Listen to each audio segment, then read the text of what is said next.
All right, I'm got a special guest today. So welcome to the Entre Podcast. It's our third episode, and we're here at the Majek Winery in Moravia, Texas. And so I want to welcome everybody to the Entre Podcast. And our mission of the podcast is really to educate on real estate, entrepreneurship, banking today, and finance, leadership, personal growth, and we're gonna educate ourselves on some wine today too. Well, absolutely. Give it a shot. So I want to introduce my guest, Mr. Randy Majek. He's the chief operating officer here at the winery, right? Correct. And you're a well-respected Texas banking executive for over 30 years. Okay. And Randy is superbly equipped to serve as the COO of Majek Wineries. In addition to his financial duties, Randy is the lead for Majek Wholesale and will also be found in the middle of any project, and cellar rat, landscape designer, booking agent, and as a supportive wind beneath the wings of his very thankful spouse, CEO Lynne. CEO, my wife is CEO. So she your boss? She's my boss, yeah. And tougher than some of the others I've had, quite frankly. And she has previous careers in retail and corporate marketing, so that's a great banking and marketing, all that. So that's a great team. It's a great fit. Absolutely, works really well. So, all right. Rain, I don't know if you know this, but I was a finance guy. So I graduated Texas State University and majored in finance with a little bit of economics background. So banking and it was probably a focus on banking too. So I'm intrigued that, you're in that banking world and getting into real estate. I realized how important bankers are to the church, to our transactions and all that stuff too. So even when you're growing your businesses and all that stuff, banking and finance is so very important. You always want to have a really great banker on your team. Absolutely. So I kind of want to talk about your banking background and share experiences in banking, especially in credit, small business, and commercial lending, if you don't mind. Sure. And discuss some things you've learned during that time. Absolutely. So I've pretty well been down every path you can imagine in the banking world. Started out in a training program about 35 years ago. Okay. And so did everything from being a teller to doing collections and exchange. From the training program, I moved into a credit program, was a credit analyst, ran a credit group, did loan administration. Okay. Then went into small business after that. Okay. Learned a lot there because then now it's, face-to-face kind of reactions with the client, which was really great to learn. Then did middle market commercial work, which included a lot of real estate. Then after that, did some international work in Mexico. Okay. And then moved into private banking, working with high net worth individuals and with their credit needs, wealth management needs, and kind of ended up my career there. And then did a short stint post, and that was with Wells Fargo, the bulk of it. Okay. And then did a stint, 3 great years with Frost in Victoria, and did commercial lending there. So that's kind of where I ended up my career before moving here full time. So being a banker, you probably get to see not only get the lending side, but then the entrepreneurial side of the business owner and understanding their businesses and what's going on there. I think that's just so valuable in understanding that part of it, because you get to see different facets of business, right? I mean, 100%. There's so many different types of businesses out there and how they operate. Like we have fitness centers, we have the Anytime Fitness brand, we got insurance agent, we have the real estate brokers, and they all are so different, right? Right. In the way they're ran. Some businesses have inventory. That's what I've always loved about real estate is I have inventory, but it's other people's inventory. Correct. I don't have to pay taxes on that inventory. Correct. It's a great, perfect model. It is. But it is very highly competitive, of course, Correct. But I've always loved the fact that my inventory was owned by somebody else. Correct. And so which is a great situation. It's a beautiful model. Absolutely. So when I was in college, I was a finance major, like I was talking about. And, I was want to run this morning. I love to jog. And I was thinking about my kids, like if my kids go to college, what would obviously I'm gonna let them do what they want to do, but I'm like, if they could just learn how to work. Is there a certain calculator that you always love to use as a banker? I just used the old HP, I guess it's B2 or whatever it's called. This calculator. Yeah, that's the this same, is the one right that's here. The one. It's the basic kind of, yeah. So I had a Glenn Tanner was my professor at Texas State, and he taught us how to work this calculator forwards and backwards. It's a great tool. Oh my, you can do anything. He said, Chip, if you can learn how to work this calculator, when you go buy a car, the finance guy's just shaking because all of a sudden you got him. That's right, exactly. You can't pull one over on you. So I was thinking about this morning when I run. I was like, I knew we were going to have this interview today, and I was like, if I could teach my kids one thing, is how to learn use this financial calculator. Absolutely, it's a very powerful tool. Yeah, I mean, learn payments, down payments, net present value, future value, all of it's in that little tiny thing. Tell how much you're paying in interest, all this stuff. And it's a beautiful tool. Very powerful tool. I have one question for you, and it's a joke. Okay. By the way, just tell me if it's true or not. Okay. But I was told a long time ago, when you owe the bank $100,000, it's your problem. When you owe them $5 million, it's their problem. There's truth to that.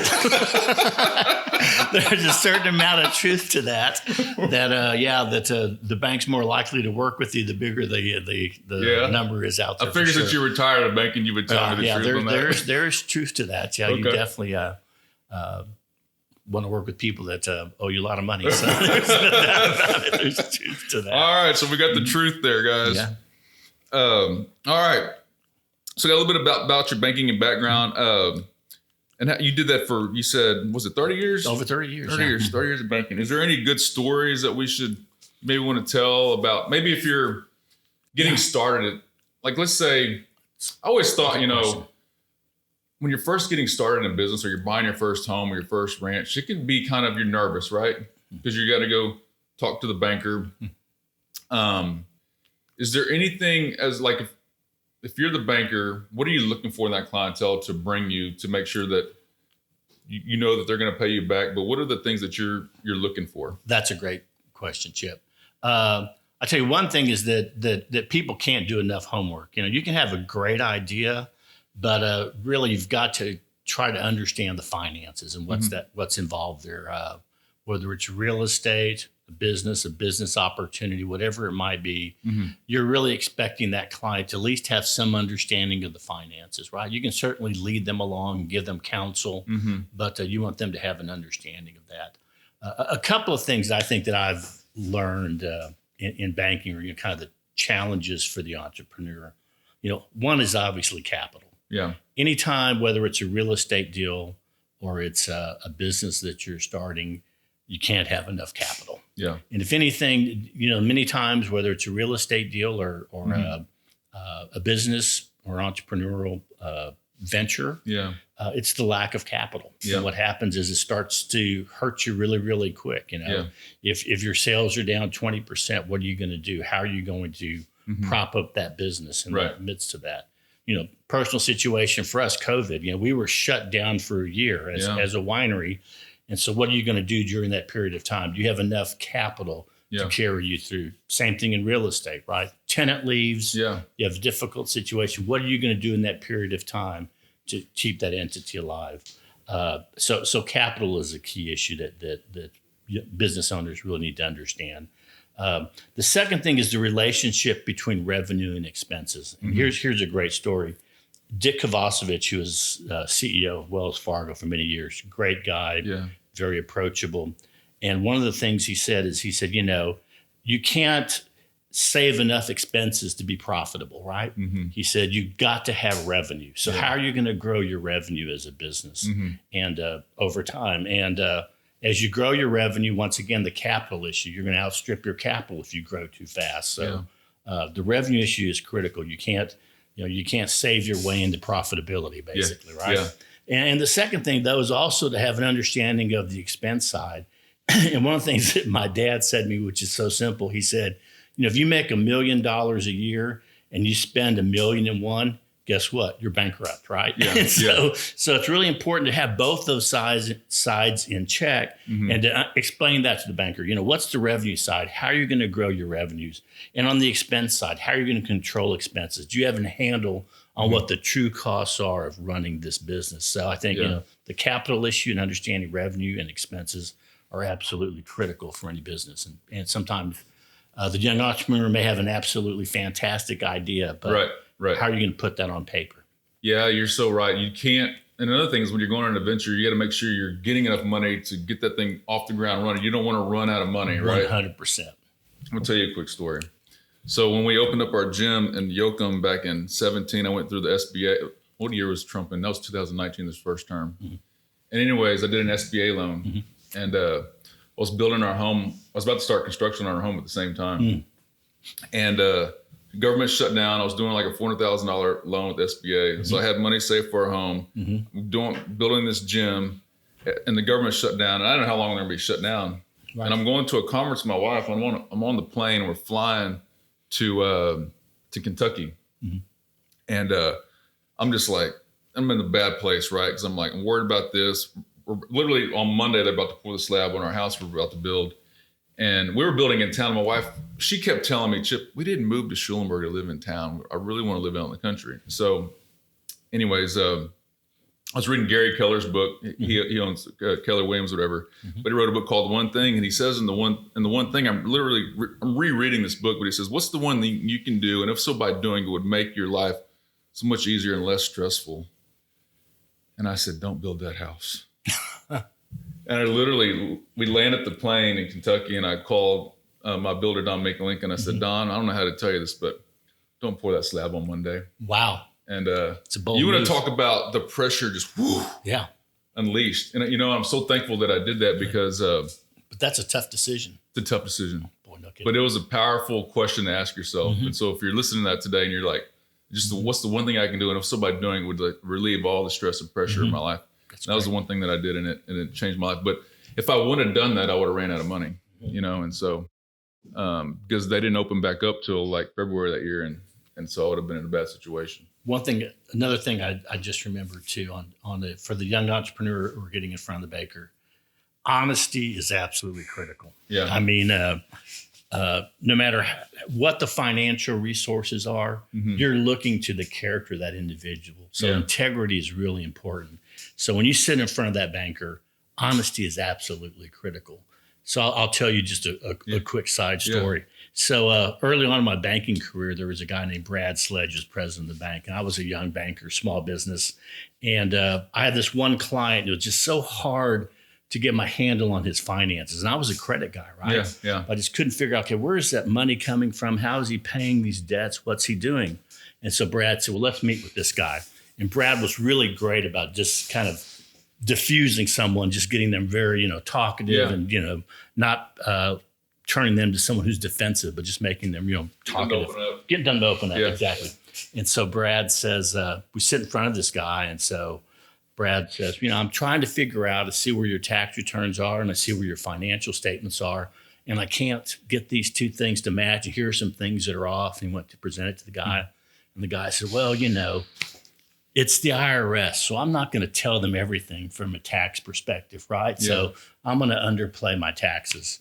So Brad goes on and says, well, here's some things he was restaurant owner. Here's some things in your reporting to these government entities that I can't figure out. Doesn't make sense. Well, they're going to tax me on liquor, et cetera. So I'm going to, change this a little bit. So Brad said, well, so here's the deal. You're going to lie to the IRS.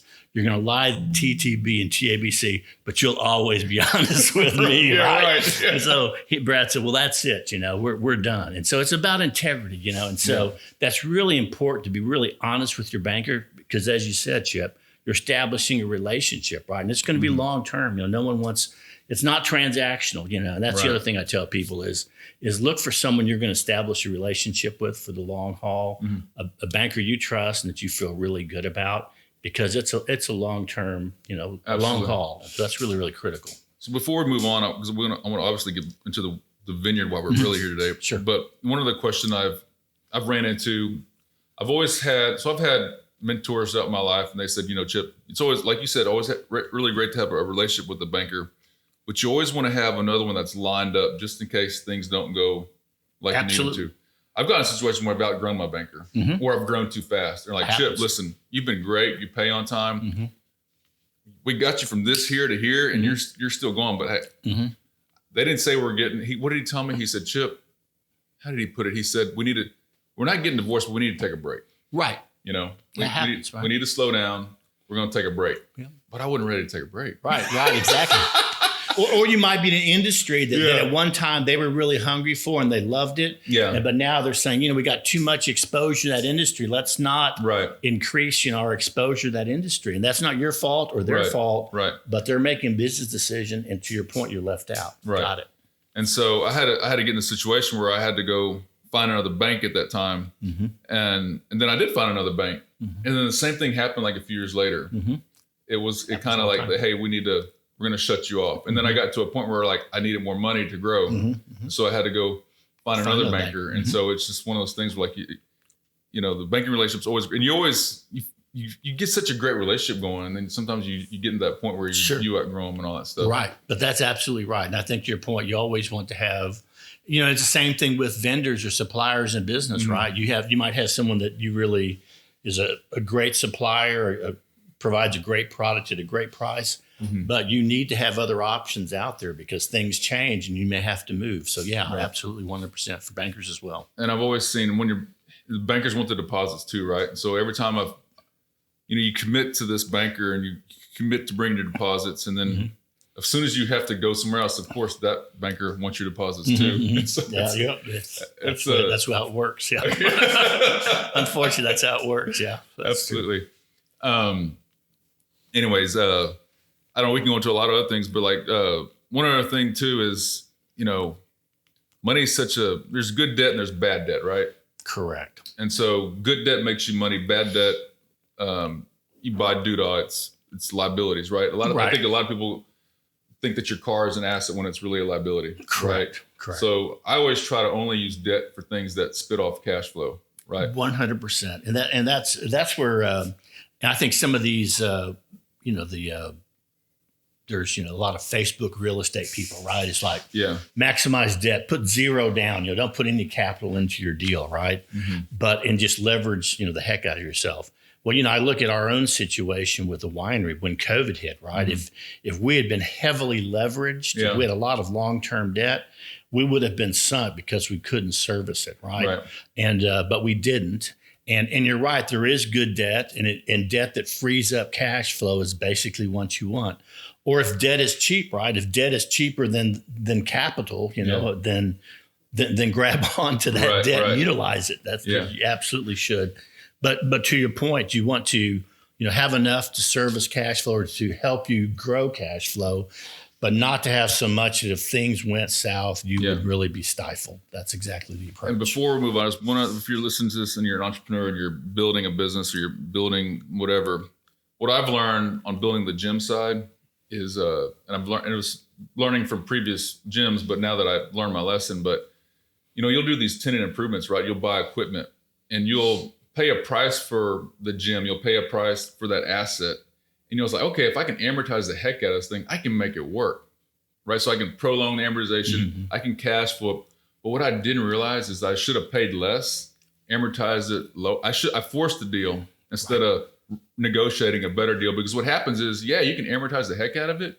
But by the time you get that thing paid off, all of a sudden you got to reinvest back into it. It's all obsolete, right? Yeah. And so new finish out, new things that you didn't anticipate. So anticipate how long that equipment's going to last you. Anticipate how those tenant improvements are going to last you. 100%. Because if they're not going to if they're going to last you just as long as that note is, then all of a sudden you got to reinvest back. You didn't make any money. Correct. 100%. You could have made a lot more money if you had negotiated a better deal, amortize it way shorter. So as soon as you get that thing paid off, then you're making money, right? Yeah. That's a golden piece of advice, and people miss that. So, and like you said, they're over amortizing, what really should be short-term debt, they turn to really long-term debt, and it's outlived the usefulness of that product or that. Lesson learned. Yeah, absolutely. It's a golden message, though. You just can't force things. You got to negotiate better, and like we say. So let's transition into why we're here in the wine business. Sure. So banking 30 years, what happened? That's a great question. So really drinking was involved, of course. Yeah, so, all great ideas. Exactly. So Lynne, my wife, and we were actually sitting on the front porch out here. Yeah. And we had looked at different business ventures and things to do. And Lynne was an executive AT&T. and they were moving all the offices from San Antonio to Dallas. And so she knew that she had about 3 years to find something else because she wasn't going to move to Dallas. And so she started kind of looking at things, and she ended up just kind of by hook and crook, touching on some people that were in the Texas wine industry. And they were so helpful and had such integrity and honesty and were willing to help. Yeah. That she said, I really think that this is something that we can do. And we had also looked at a bunch of crops. She said, we can probably learn to grow one thing. Yeah. We just have to grow grapes. Yeah. Not realizing how difficult that was. But so it was through those discussions that we kind of said, well, let's take a look at this. And then I said, if we're going to do this, then, we're going to put a lot of capital into it. And we need to be really serious. Yeah. And so we're going to go back to school. So Lynne went back to Tech online at Satellite Campus and got a degree in viticulture, which is the grape growing. Viticulture. And I went back and got a degree in enology, which is the winemaking. So once again, the same way that you said I did the finance, et cetera, she did the marketing. Same thing here. I kind of worked on the enology side, the winemaking side. She worked on the grape growing side.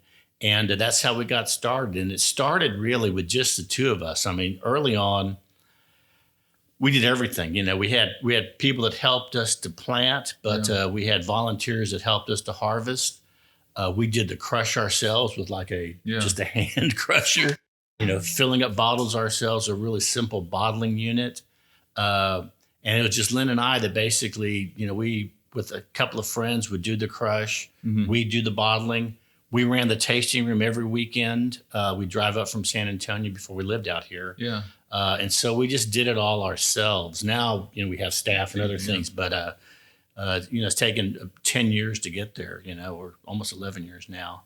And as a friend of ours said, it really takes about 10 years to understand the business. Yeah. And I think in the wine world, it does take about 10 years to really understand the business. And now we kind of get it and we know how to do it.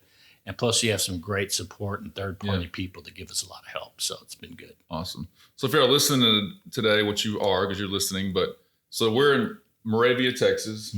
And Moravia is kind of south of Schulenburg, north of Hallettsville. Moulton's to the west of us. So just very quick, Randy, my grandfather, Leon Langhammer, we had a cattle lease right over here off the county road. So we would take a ride over here right by Moravia store. Okay. And so I grew up dove hunting out there. We'd come out and feed ranch cubes and cows, but then we'd have to hit about 3 beer joints on the way home. That's right. Absolutely. That was it. Exactly. But it was a great experience growing up as a kid, and I always enjoy this. This is just a beautiful area. So if you've never been out this area, I invite you to come check out the Majek Winery out here and the scenery. We're on my great grandfather's property. So we've just the 4th generation basically out here. Okay. And my mom grew up on the property before they moved to Corpus Christi. And so I have lots of memories from the area. So and to your point, it's a great and beautiful. This entire region is just beautiful. Oh. I mean, I'm biased, but I will tell you, it is the most beautiful region in Texas. It is hard to beat the beauty of this area. I know. Everybody loves the Brenham area, the 290 corridor, Round Top, all this. And I had shown some land to a gentleman out here, and he's like, how come nobody knows about this? Exactly.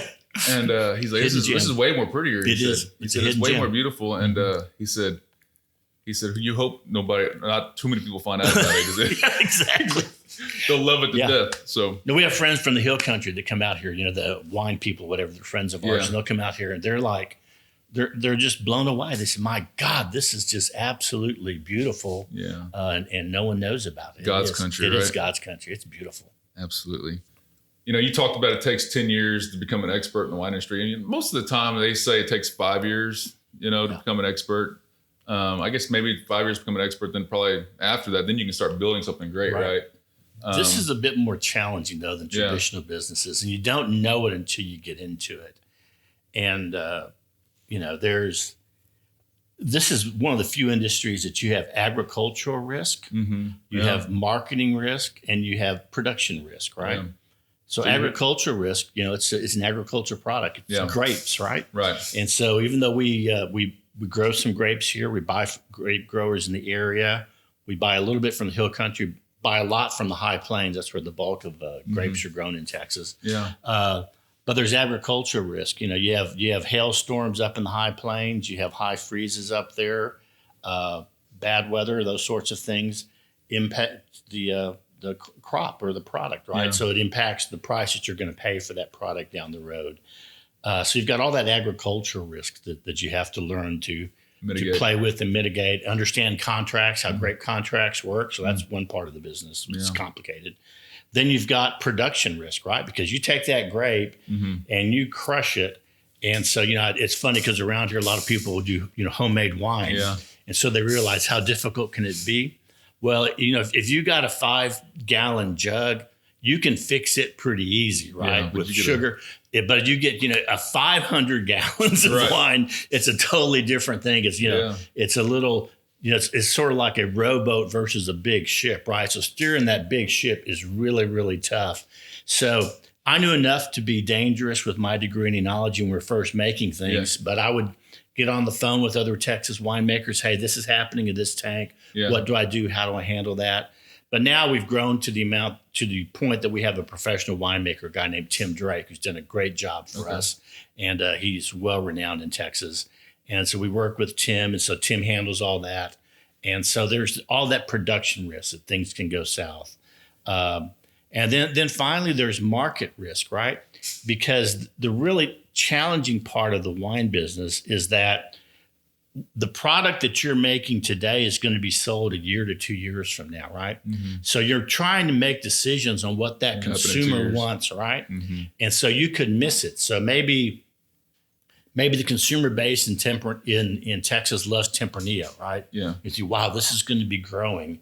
And then suddenly 2 years from now, everyone's lost interest in Tempranillo, and you're sitting on barrels of Tempranillo that you can't move. Yeah. So that's really what's taken us 10 years is to really get a reasonable understanding of agricultural risk, production risk, and the marketing risk, and how do you mitigate those? Right. Over time. So we've got a pretty good handle on it. Yeah. And as I told Lynne, it's time to quit learning. We're tired of learning. So that's the challenge. Well, I don't know. They always said, you're a farmer, right? And so you're in the agriculture business, and it's almost like gambling every day. You're praying for good weather. Sure. 100%. And what kills us too. And actually, one of our blocks, which is Blanc du Bois that we grow, the great freeze about 2 years ago wiped it out, right? So during the winter, it doesn't really matter if there's a freeze or not.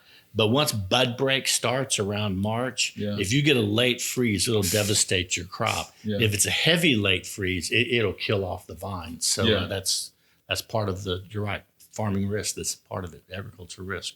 Absolutely. It's different challenges, and it's a lot to mitigate, like you say. It's a venture every day, right? Yep. I guess is there a little bit more history about the Majek Vineyard and Winery? A little bit history about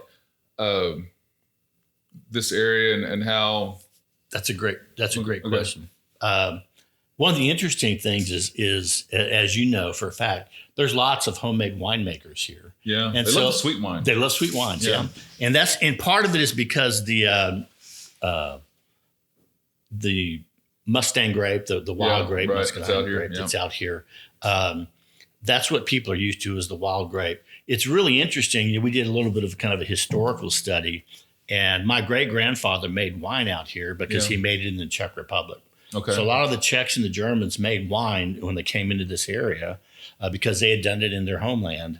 And so a number of them, though, came into this area. They would try to grow their native grapes. A lot of them brought cuttings, but they didn't grow well. And this soil really works with two grapes, Blanc du Bois and Black Spanish, the two grapes that work in this area. Okay. But so they went to the wild grapes.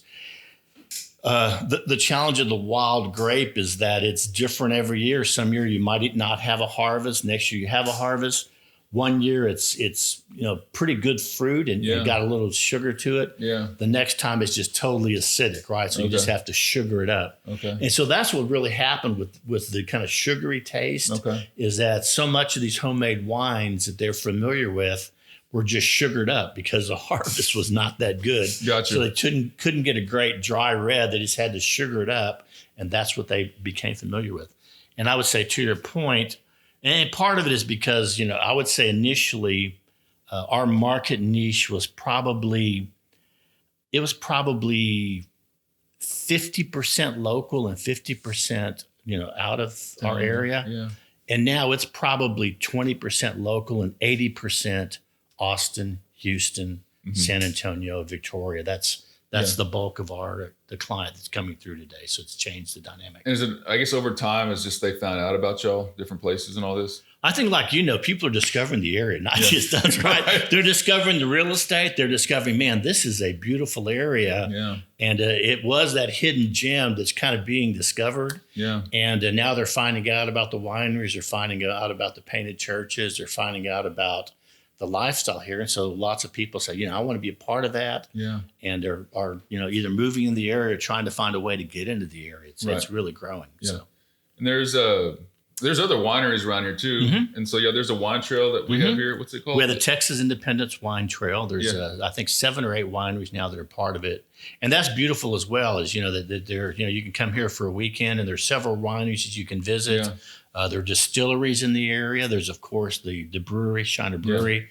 So there's just a lot of things you can do in the area that are, are wine and spirit. It's turning into this experience, just kind of like you have in Fredericksburg, but not, like you said, I think Fredericksburg's kind of got loved to death over time. Yeah. Where it's just so many people and you lose that, the more intimate experience, I guess I'm trying to say. People are looking for a breath of fresh air. You don't want to have to fight 200 people to get a glass of wine or a glass of rum or whatever it might be. So, I want to ask you about the decision-making process that led to starting the winery and then the 10-year journey to establish it. So did you knew it was going to take 10 years? No, we thought that it would be, because, I'm a business guy, like you said. Well, I just kind of thought it was going to be 5 years. Right? Yeah. I thought, within 5 years, we'll be, really kind of humming along. It'll be more of an annuity, right? It kind of runs itself. Yeah. But it's a much more complicated business than I envisioned. And even though you kind of study it and you think, I knew, like yourself, knew a lot about business and finance. I kind of figured out how it's going to work and, pro formas, here's how it's going to happen. And then things happen that you don't anticipate or you never ever thought would happen, So like your Tempranillo is is that y'all's like? Our best seller is actually Cardinal's Crown that we're having today. Okay. So the great thing about Cardinal's Crown is last year at the Houston Rodeo, it won best of class. So it's a Bordeaux blend. It's really good. Tim put it together. And we've won just a lot of awards. It's kind of funny that coming out of this little place here in Schulenburg, Texas. Were there any surprises? Like, I didn't know that was going to happen. That there was like, COVID. Okay. COVID was devastating. Well, I'm talking about like on the wine side. Wine side, like you created something like it was an experiment and like it just took off. Is there anything like that's happened to you? That kind of took off. One interesting thing is Cardinal's Kiss, which is a rosé that we get off our property here. We crush the Black Spanish. Without getting too technical, Black Spanish is one of the few red grapes that the pulp itself is red. You don't have to leave it on skins. Yeah. So Tim came up with the idea. He said, let's just crush it, put it in the tank immediately. Let's not leave it on the skins, and it'll be lighter and fresher, and it'll look like a rosé. It'll have that rosé look to it. Yeah. And we said, great. So what happened was a couple of years ago, some people were upset with the politics in Texas. And so a bunch of wine writers decided they were not going to write about Texas wines anymore. And so Lynne went on to LinkedIn and she said, this is really terrible. It's hurting all of us. Why would you do this to us small business owners, right? Yeah. And then a guy that she had known out of Chicago that she had worked with at AT&T contacted her and said, hey, I've got a buddy who's a wine writer for Forbes. And why don't you send him some of your wines and see what happens? Yeah. So, and he lives in Bordeaux. He's in France. Okay. And so we sent some wine to him and he got back to us and he said, I've rated this wine a 93 on my scale out of 100, which is huge. Yeah. And he said, now I'm going to write it up in Forbes. So we got into Forbes on their entertainment and dining write-up. He named, the top 10 wines of whatever it was, December 2023, and said, and so as a result, that really kind of took off. And so people know of Cardinal's Kiss and that rosé as a result. So then do you have to ramp up production at that point? Yeah, it's kind of challenging. And that's the thing too, once again, is that, it's hard because you just, like you said, the unexpected, because you kind of figure, you map out what your runoff is, you're going to grow by X%, and then something like that happens and suddenly you're empty on the shelf, right? Yeah. Or you come out with something that you just thought it will sell, and maybe we can grow it by 10%, and then it sells off the shelf, and so your shelves are empty, right? Because you can't manufacture it overnight. It's going to take months to get to that wine where it needs to be. So absolutely, it's a bad problem to have, but a good problem too. So yes. And so let's talk about a little bit about COVID and dealing with that. I mean, I know for me personally, being in real estate, I saw, real estate was good. 2008, 9, those were challenging years. The last quarter of 2011, we came out of the housing crisis that last quarter, and then it was good. And then 2019 hit, and everybody was already predicting like a recession in real estate. And then you have different sectors of the economy, right? And so you can have a recession in real estate and not have a recession in other industries, right? Correct. But we felt it in real estate. We knew that things were going to start slowing down. Interest rates are starting to rise at the time a little bit. Right. So when rates start creeping up, things are going to start slowing down over time. They're trying to cool things down. Well, COVID happened, and then you're like, oh, we're done, Then we own gyms too, and members got kicked out. We don't, no revenue coming in. I come home, my wife's like, we're bankrupt. Exactly, yeah. Exactly, yeah. Yeah, it's great. And so, no cash flow. It was a challenging time. I actually, it was, I had internal shingles. I went through that. It was so bad. Oh, yeah. Yeah, it was just, when your body's reacting, having all these feelings and emotions, and it was tough. It was COVID. I mean, we just really, I would say it was probably a year ago that we really kind of finally got out of COVID. A couple of things that we tried to be creative. So one of the things is we started selling more food. Yeah. There were all sorts of stipulations that if you're a restaurant, wineries were the last to stay open. A lot of it was because of politics and lobbyists. Yeah. And so we were the last to open. So we started, you got to be creative. If it's got, things shift, you got to make some shifts, right? Yeah. Moves.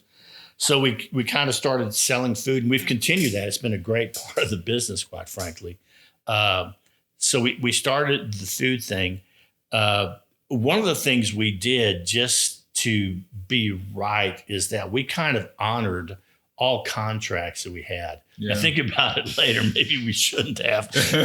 But even like, for example, we had hired musicians, right? So we hired musicians for the year. Mm-hmm.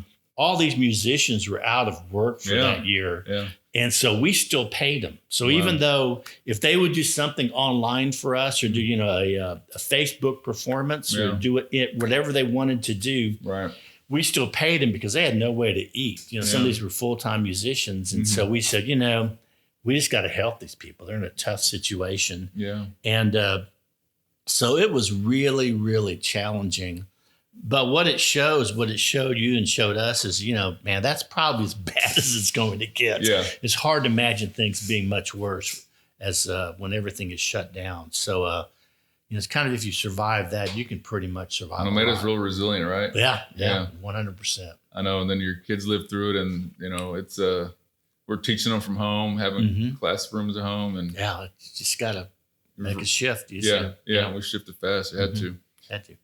And you look at how things have changed too since then. I mean, even like restaurants today, you can take drinks to go and stuff like that. And there's some positive things.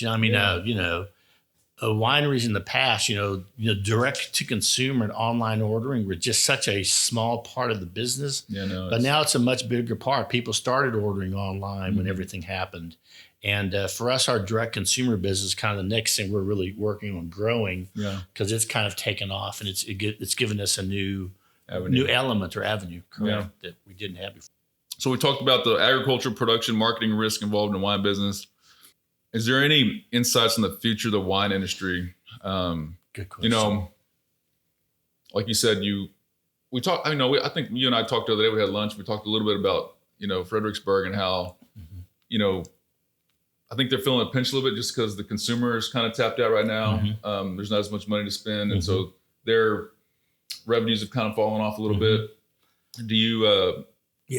So what are some things that you see the future in the industry kind of changing? That's a good question. One is consolidation. It's inevitable, and that's what's happening in the hill country. Some of the larger producers are buying up the smaller producers. It's happening somewhat in the agricultural side. Some of the larger vineyards are buying up the smaller ones.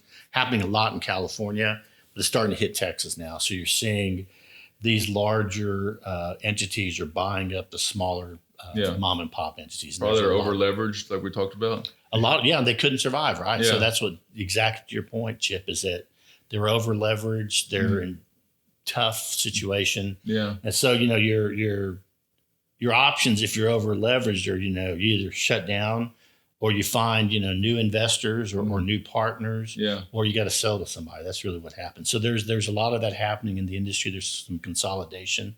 And I really think what's going to happen is you're going to have, in Texas, kind of what you have in California and what you have in Europe, kind of a barbell. You're going to have these large entities that are going to, own a big chunk of the business. And you're going to have these boutique, family-owned, small business niches, right? Yeah. And that's what you're really going to, a lot of these that are in the middle are going to have to really make a decision. Which one you're going to be. Which one you're going to be. You're going to do the boutique, because, there's capital involved, right? So if you're going to move up to the next area, there's a lot of capital that you're going to have to bring to the table, machinery, all of that stuff. So it's going to really be, a barbell. And so in our model is that we never wanted to be big, right? And our whole deal is that, and we're very, finance guys. So, so we know I know the cost of capital and where we need to be. When we get to about, 3,000 cases a year, we'll probably just stop. There's no more growth. We're just going to keep that kind of annuity going. But, and we're over halfway there. So when we get to about 3,000 cases, we'll just say, okay, that's what we'll do. That's where we're going to be. It's kind of like being in that restaurant business. I've always heard this, like, you don't want to be caught in the middle.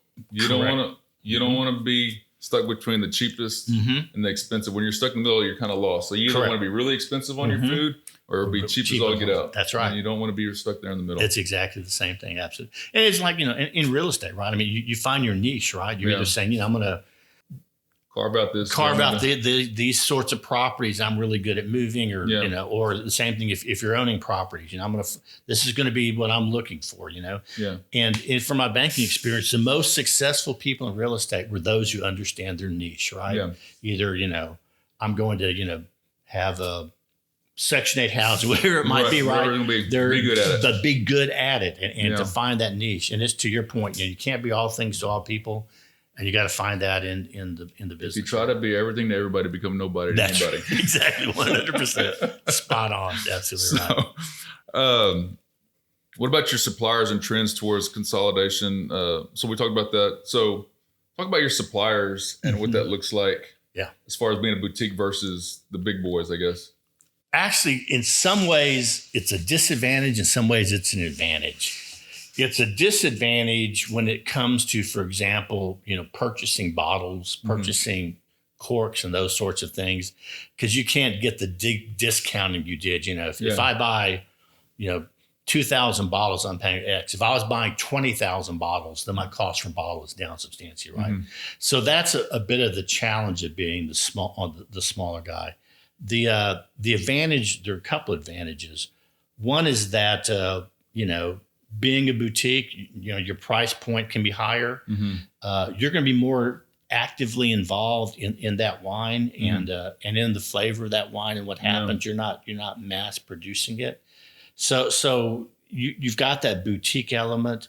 And the other thing is quite frankly, when it comes to great purchases. Yeah. So there are going to be small lots that are out there. And this is one thing that Tim, our winemaker, is very, very good at, because he does a lot of our contract negotiations, is that it's easy to find somebody that you say, hey, I need about, 2,000 gallons of Y. Okay. And he's, well, that's great. Yeah. I've got this sitting here. So-and-so didn't pick it up. Here's 2,000 gallons of wine. If it meets your criteria, then I'll sell it to you. Right. And a big player is not going to buy that 2,000. They need 20,000 gallons, right? So in some respects, when it comes on to the agricultural side, you kind of have an advantage because you can kind of, do these small hits picking up, and you can pick up some absolutely, and that's the beauty of Crown and some of these wines we've done, is Tim is able to go out there and get some absolutely extraordinary juice that is, like I said, it's, a couple of 100 gallons that's sitting on the side that we can bottle here. And somebody that's a large player is not interested in that. So that's the advantage of being small. Sure. Yeah, that's right. And so let's talk about a little bit, like I don't want to call it a higher end wine. What's a wine that people buy off the shelf, like at HEB or anywhere? It's let's call it Caymus, right? It's like $89, $99 bottle of water. I mean, a bottle of wine. Yeah. But people, you look at that. It used to be a small thing, and I guess they got a name, and somebody big bought them, right? Great marketing. But now, is that wine the same as it was before? What do they do to mass produce it now? Yeah, well, that's the challenge, right? Is that you have a name and you're known for being a small producer, and not to get into production, but the reality is that if you're a small boutique winery, you can, first of all, you can hand pick, right? Yeah. So you're getting the best grapes. You're not machine picking. So your people are going through and culling off the grapes that aren't good. Yeah. So what's going in is really the best of the best. And that's what happens in Europe, right? Some of the great wines that come out of France or Italy, they're hand picked. They're small vineyards. They're going through their culling. They don't have these machines. They're picking the garbage. Right. And the garbage also includes bird nests and all sorts of things that get thrown into this, right? Yeah. So when they're small, they're able to really, really do a lot of hand stuff and things along those lines. Yeah. And sometimes to continue that's why their prices continue to rise, right? Because they want to stay very much hands-on. Yeah. But to your point, sometimes it's pure marketing because the quality probably has shifted just because they're selling more of it. Yeah. And right? But yeah, it has to, right? Yeah. But they're still keeping that price point, but the quality probably is not what it once was. Yeah. That's just the truth. Yeah. So I visited Napa and stuff, but I guess back in the day, what I learned was that if you wanted to taste somebody's wine, you had to walk up to this where they were making the vineyard, right? There's a lot of those things. And I don't think it's like it used to be. I think it's changed over the years. But how many walk-ups do you have over here that just show up normally? Is it? Yeah. So we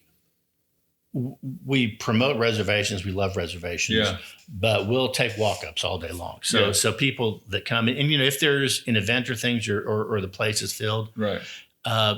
Because we have a lot of outdoor space, and so we're also kid and dog friendly. So people are very happy to be outdoors here. Yeah, I noticed you got the seating in the trees. And so all we that. have a lot of seating areas that are outdoor, and a lot of people with their kids or their dogs or whatever bring them out.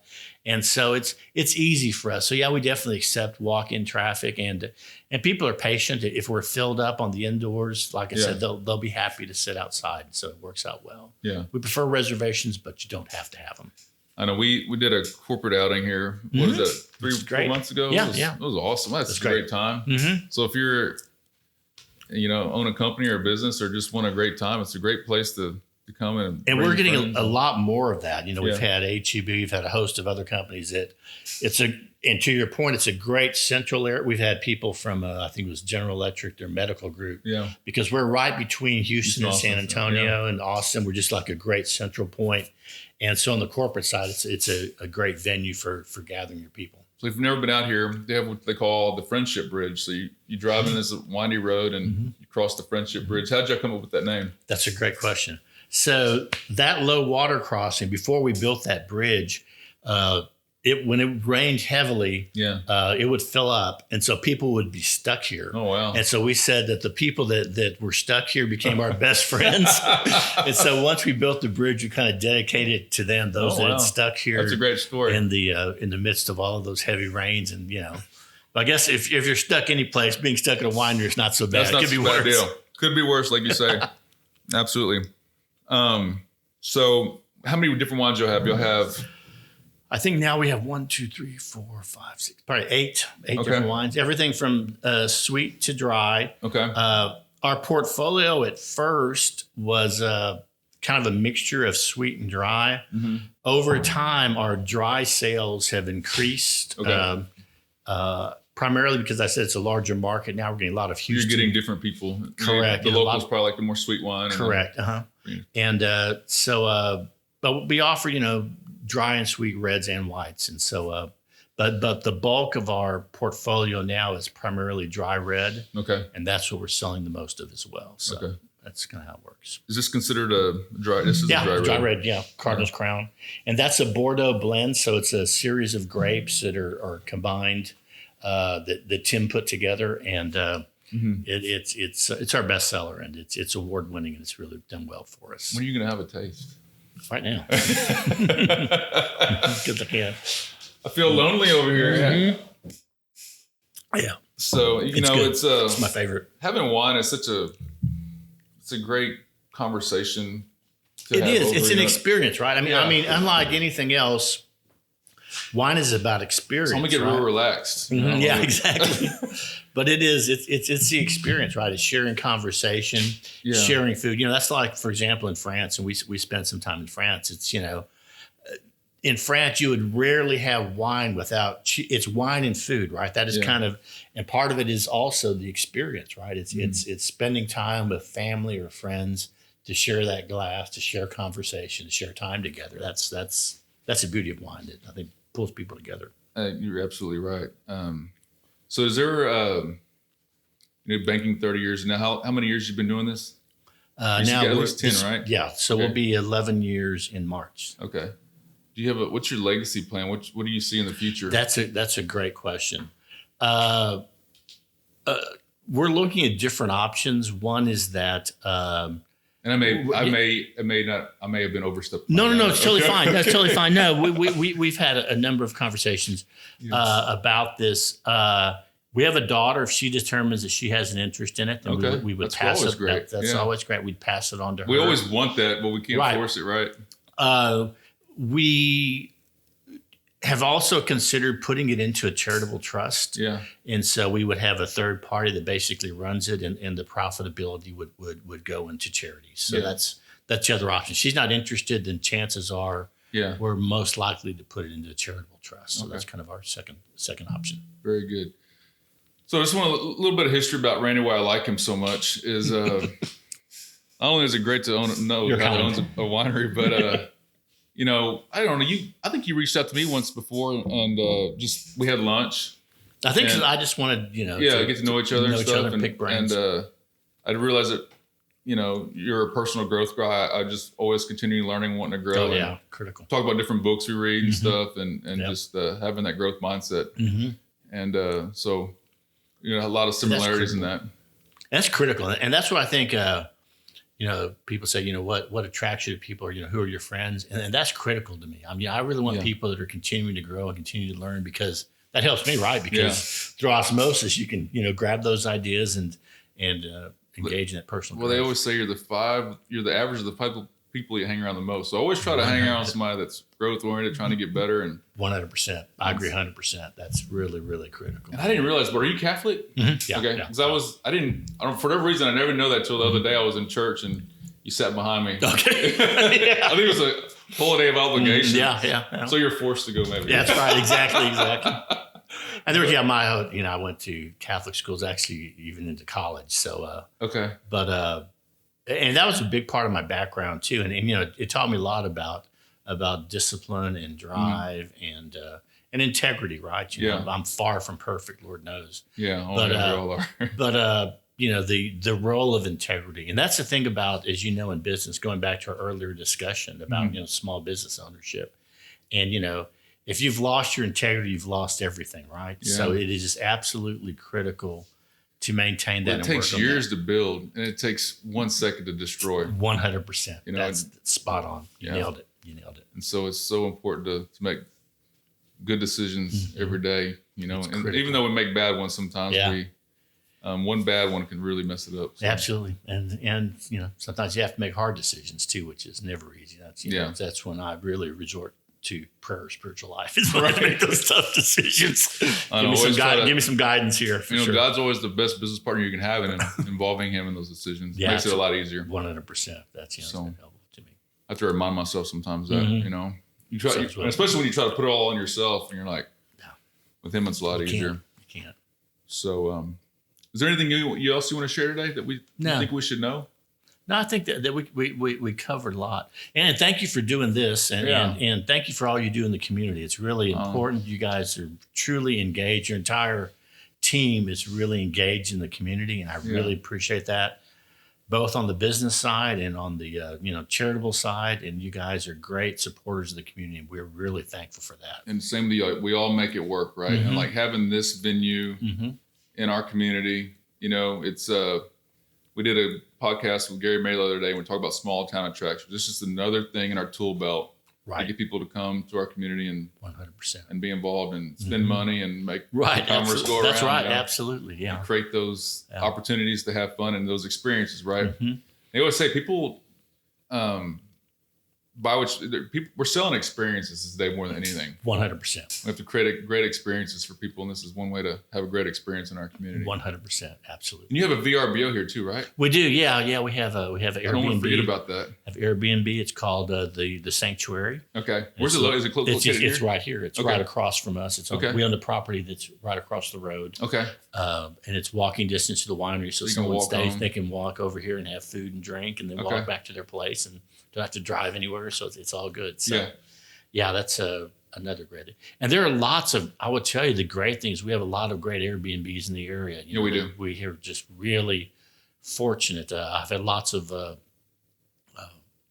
friends of family that have been married out in the area, and they're just overwhelmed by just the quality of the Airbnbs and stuff that's available in the area, which is really great. We're really lucky. What's a typical? I just want to ask one more question. Sure. Shoot. Do you have like a schedule? What's a typical day look like in your life? In my life? Yeah. Wow. It's always like yours. It's always changing. There's always changing. But I set certain days a week to do certain things. So at this point in time, we're really only off on Monday because there's, we're, on the weekends, even if we're not working the tasting room, we're still shaking hands and kissing babies, I would say. We're still actually involved with our clientele. So Monday's usually our day off. Tuesday is the day in which I do a lot of the wholesale work. So I'm making calls on some of our wholesale customers. We have about 50 wholesale customers who are restaurants, packaged liquor stores. You're making sure their inventories are at good levels and all that. Right, and all that kind of stuff. And we have two salespeople that handle that as well. Okay. A guy that handles Victoria and another guy that handles Victoria and Corpus, another guy that handles our area. So I'm in contact with them on Tuesdays, and we're kind of running those traps. Okay. Then Wednesday and Thursdays Wednesday is also a day in which I try to spend on the wholesale side and either calling or doing that stuff. Okay. Thursday, we start getting ready for the weekend. And so like this weekend, and we always have things either going on here or we're doing. So this weekend, we're bottling, right? We're bottling our Blanc du Bois. Okay. So starting today, this morning, I was out picking up hydrogen tanks that we're going to use to sparge the bottles. So today and tomorrow, I'll be spending my off time getting the winery ready for the bottling. So Tim will come down. Okay. We have volunteers. We have some regular employees that will work on the bottling. Okay. And we do that quarterly. And so this week I'm spending my off time getting ready for the bottling. If we're not doing bottling or other things, we're usually either in the tasting room or if we have wine club, we're once again shaking hands, meeting people, etc. So really Tuesday and Wednesday are the days that I really relegate to doing the wholesale business. Mm-hmm. And then really Thursday through Sunday, it's all about the winery and the tasting room, getting things ready and that kind of stuff. So that's kind of it. And there's always paperwork. Yeah. So as you know, there's just a monstrous amount of paperwork. Yeah. We're a regulated industry. Mm-hmm. The great thing is we now have a third party. So before it, once again, all this stuff we had to do ourselves. Now we have our reporting to the TABC and the TTB is handled by a gentleman. So we just we're feeding him the information. He does the reporting. Yeah. We now, shout out to Mintage and to Holly and their people. So she's now handles all our bookkeeping. We have a CPA that we work with. And so a lot of those things that we had to do on the day-to-day, now we have third party. And so it's a matter of just getting them the information and things. When I got in real estate, Wayne Morgan was my mentor. Mm-hmm. He said, your first hire needs to be a bookkeeper. Yeah, it's critical. Yeah. It is critical. It's keeps you out of trouble. And I couldn't afford a bookkeeper. Exactly. And But you can't afford not to have I know. one. So I hired Mayor Hamlin, which is so funny. Mayor Hamlin, they're actually from Moravia. They have a ranch down. I don't know if you know who I'm talking about. Them. Yeah. So I hired her off 6th Street and went down to 6th Street and hired her. And I said, ma'am, I can't afford a bookkeeper. She said, Chip, let's just do once a quarter bookkeeping. Okay. So I did once a quarter. Then once I started making money, then I did monthly and built myself up. So important. It's really critical. Really critical. Yeah. Absolutely. And that's on the banking side. I mean, when you have good books, that helps you so much with the finance side with the bankers. 100%. There's nothing. And so people ask me, what part of banking did you like? And I said, my favorite part actually was private banking, because when you have wealthy individuals, they've got great books. They have great tax returns. They're complicated. Yeah. But, there's nothing better. And to your point, Chip, you make a great point, is that, when you show up in the banker, if you're an entrepreneur and you're giving a presentation, nothing is going to charm that banker more than a great set of books. And even if you're not in business, your pro formas, if you spend some really good quality time, and it's worth hiring a third party, to pull those things together so you can present a reasonable financial plan to that bank. Right, and working on your balance sheet. And, absolutely, 100%. Personal financial statement. Yeah, they always. Another thing I always learned too is they don't care about your report card. They don't care what kind of grades you had in school. What they care about is that financial statement. 100%. That's all that matters. That's all that matters. Yeah.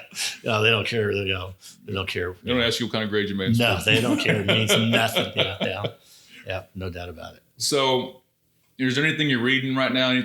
Is there any favorite quotes you want to share with us? Any?